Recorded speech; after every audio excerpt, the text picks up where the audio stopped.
that this is really a glorious day, and we are making such incredible progress across the state of Washington and across this country.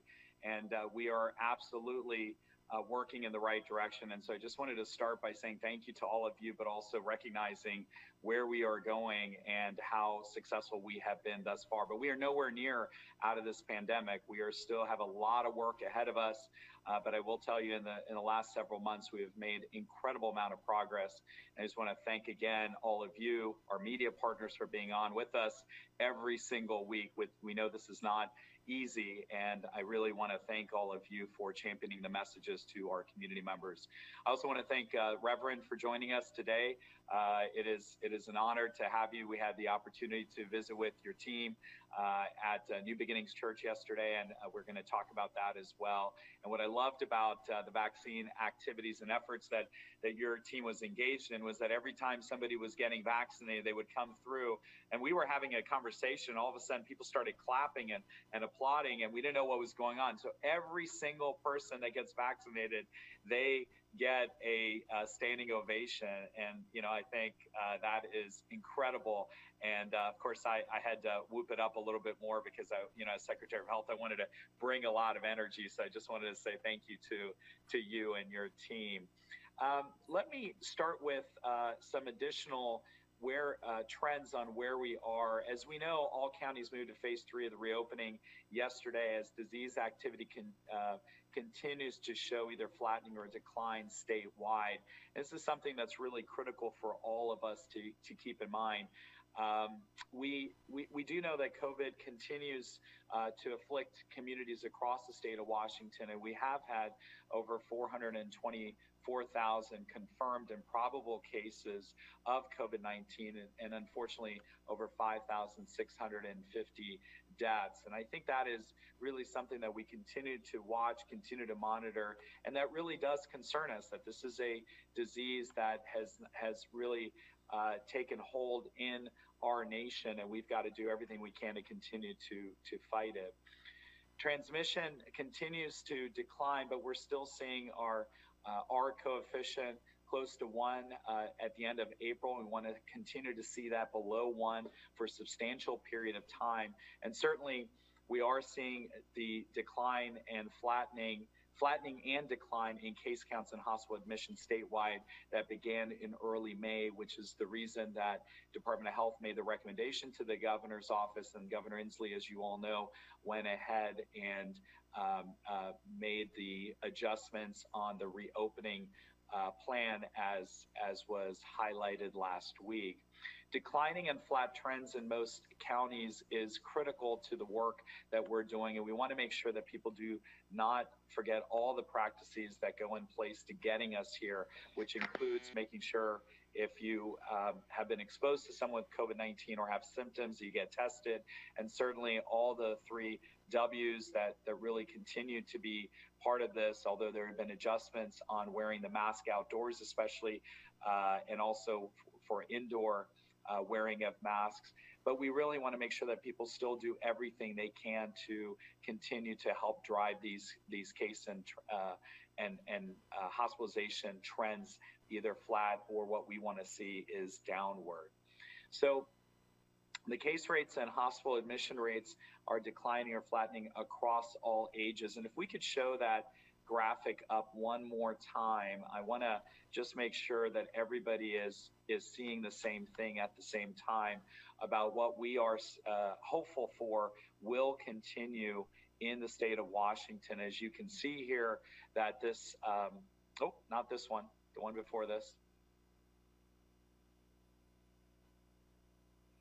There you go. So as you can see that we are making incredible progress, and if you look at the trends moving forward, as we're seeing with complete data and even the projection moving forward, is that we believe that we are seeing that flattening and that decline at the very right of this graph when it comes to cases throughout the state of Washington. That does not mean that every place you're having the same kind of decline, and we want to make sure that that is emphasized, that we want people to really know what's happening in their local community, and that's why local health departments, our local health partners, are so critical to the process of understanding what's happening in your local context. I do want to continue to remind people of the importance of vaccines. If we can now show the next graphic, this is something that we have shown over the last couple of sessions, and I do want to highlight what we have been saying here on a couple of different occasions. 2 weeks ago, as you know, we were talking about what's on the right side of this graph related to hospitalization rates for those who are over the age of 65. And again, as you can see, that if an individual is over the age of 65 and fully vaccinated, which is represented by the green line, comparing that to the red line of unvaccinated, that there is a 10-time higher risk of being hospitalized if you are unvaccinated and over the age of 65 and over. However, I also want to continue to highlight what we showed last week, which is hospital admission rates for unvaccinated individuals that are between the ages of 45 and 64. This is, again, those who are between the ages of 45 and 64. It is even more dramatic that there is an 18-time higher risk of hospitalization if you're unvaccinated than fully vaccinated in that same group. And that just reminds us that this is not only a situation where people in younger populations need to worry about those who are seniors or elderly, but also be thinking about their own health and the health of those around them. And so I do want to make sure that we emphasize that. Again, we continue to have a lot of information on our DOH data dashboard. I do want to make this comment that over this coming weekend, we're doing some archiving, and we will not be updating our dashboard over the weekend. And so please just be, if you're I know many of our media partners look at that dashboard on a daily basis. You will not see that over this coming weekend, but we hope to resume that next week once we get that archiving completed. As we move into vaccines, we'll show the graphic that we've been discussing over, the three-legged stool. If we could go back to that one, just a reminder of the importance of the three-legged stool. And again, supply, logistics, and demand.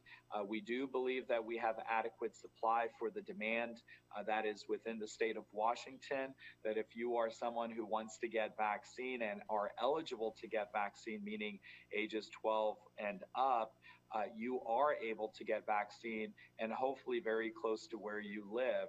But in addition to that, that means that we've done a tremendous job across the state with all of our partners on the ground doing things every single day to assure the logistics are in place to be able to be receptive and the ability to provide for vaccines across the state of Washington. But this last leg of the stool of demand is what we are watching very closely.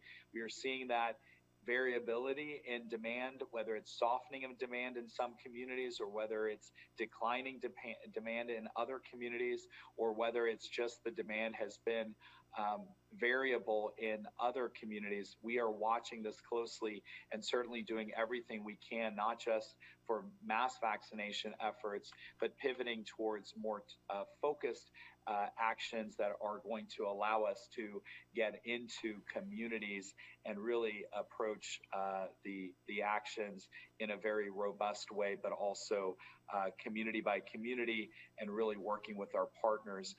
Very shortly, DOH is going to be releasing, it's probably about a week away, more information about how we are planning to work with our partners on the ground to do community outreach ourselves. And this is going to be a really exciting set of activities that DOH is going to be engaged in with our local partners, including our community-based organizations. And please be on the lookout for that. If I could show the next slide.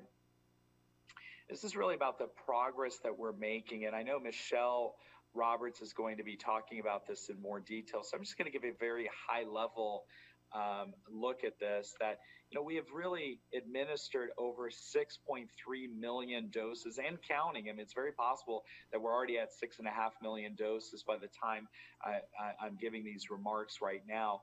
And well over the 83% of the doses that have been delivered to the state of Washington have been administered, which is also fantastic. But I want to also highlight what you see in the bottom here, which is that we have almost 3 million people, 2.9 million people who have been fully vaccinated above the age of 16 years of age.